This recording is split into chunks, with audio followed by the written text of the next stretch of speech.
Hi everybody, it's my 40-gallon Waterfall tank, and today I am going to make a simple addition of some water Sprite.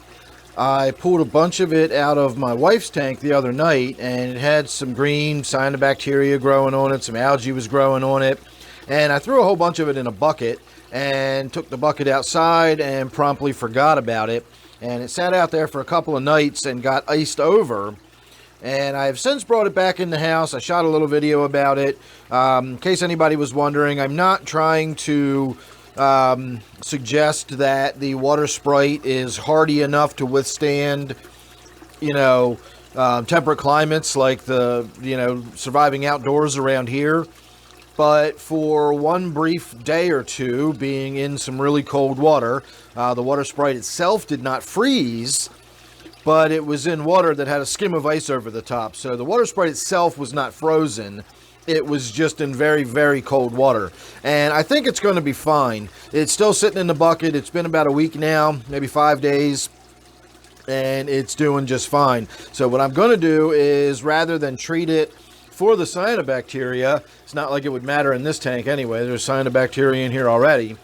So what I'm going to do is just give it a good rinse under the sink. I'm going to rinse off any visible signs of the cyanobacteria or whatever, and we're going to get some of that water Sprite in this tank and see how it looks. I might actually plant some. Believe it or not, in all the years I've had water Sprite and all the water Sprite that comes and goes through my tanks, I've never once planted that and seen what it looks like growing in a tank planted. I've always floated it.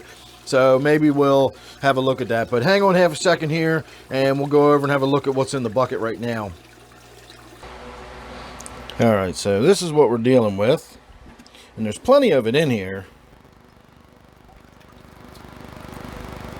But you can see it's definitely got stuff on it. It needs to be rinsed off, and I've got lots of it. And you can see also that this is the lace leaf stuff. It's very, very fine, as opposed to the stuff that I have in my other tanks.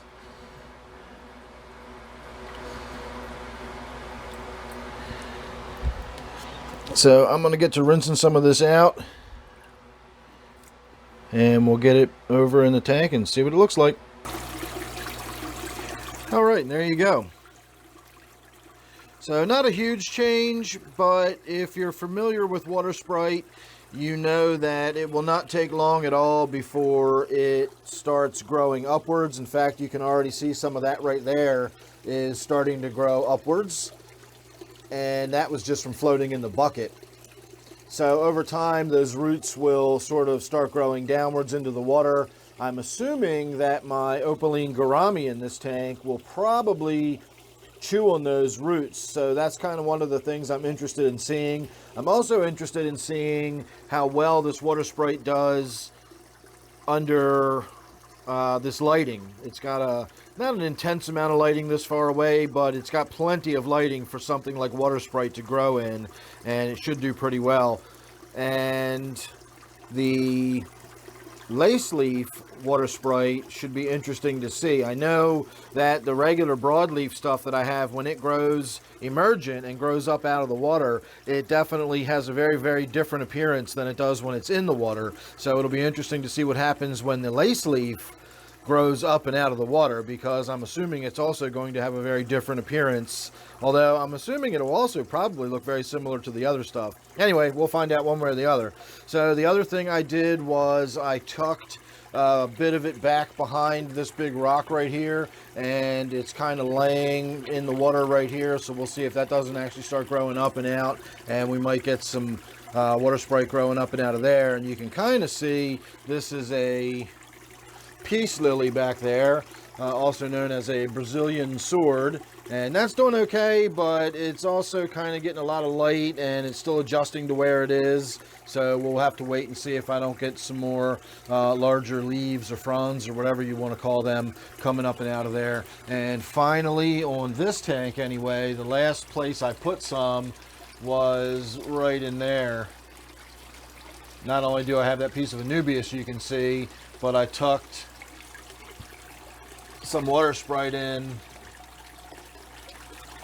back behind it, so hopefully that will take off and start growing up and out, and we'll get some water Sprite growing out of there. So finally what we're going to do is we are going to come over here, and this is all of the stuff I had left that I wasn't going to use. I was just going to dump it in this tank, but I figured I would give you all a look at it first so you can see how much I cleaned it up. And again, I didn't sterilize it or no hydrogen peroxide or anything like that. I just took each piece, you know, each little root mass and each little plant and ran it under the sink in the running water. That actually looks like a piece of the cyanobacteria stuff right there that I didn't get out of it. It quite possibly is. It certainly looks like it. But this tank already has it in there, and again, it's not that big of a deal. You can see it's all over that stick. It's on some of the other branches and some of the pieces of wood. So I don't really care. We're just going to go ahead and put it in there. I don't think I've got enough room left in the tank to go pouring another gallon of water in there, so we're going to go ahead and just do it the old-fashioned way. There you go. Now we can separate these out a little bit, although I don't think it's going to matter as the current in the tank swirls around. They're all going to get pushed into the back corner, I'm sure. But there you go. I was reluctant to do that before since this is a native tank, and even though the crayfish species that are in here are an invasive species of crayfish, it's still native in the sense that all of the sticks, rocks, wood, leaves, gravel, everything that's in this tank has been collected by me from around here. All the animals in the tank have been caught by me, and so now, even though this water sprite has been grown by me, it's not something that came from this area or whatever. So I kind of feel like I'm cheating a little bit with this tank by throwing the water sprite in there. But whatever, it's not that big a deal. It'll be interesting to see how well it grows. And if I can get any of it growing well enough, I will try to put some of it down in the tank, and we'll see what the crayfish do to it, because I'm assuming the crayfish will make short work of that sweet, tender water sprite. Everybody else seems to love eating it, and the crayfish will eat just about anything, especially if it's made out of plants. So there you go. All right, everybody, thanks for watching. If you enjoyed that, make sure you're subscribed. You don't want to miss all the updates that'll be on these tanks and all the other stuff I've got going on. You never know what it's going to be with me. So thanks again. Don't forget, this one here is my native tank. I'll see you real soon in the next one.